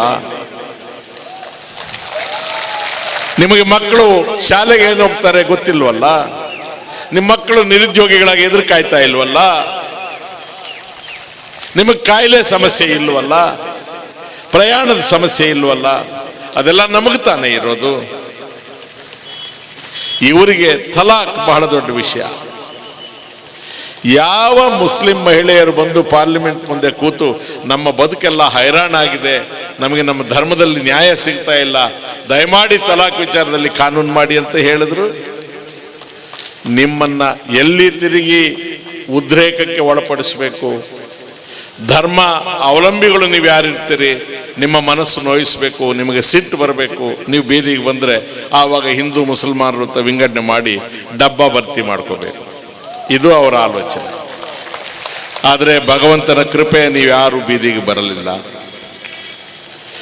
370 ಸರ್ದಾರ್ ಪಟೇಲರು ದೇಶದ ಎಲ್ಲ ರಾಜರುಗಳನ್ನು ಒಗ್ಗೂಡಿಸಿದಾಗ ಕೆಲವ್ರನ್ನ ಬಲಾತ್ಕಾರದಿಂದ, ಕೆಲವ್ರನ್ನ ಭಯದಿಂದ, ಕೆಲವ್ರನ್ನ ಪ್ರೀತಿಯಿಂದ ಕಾಶ್ಮೀರದಲ್ಲಿ ಅದು ನಮಗೆ ಗಡಿನಾಡು.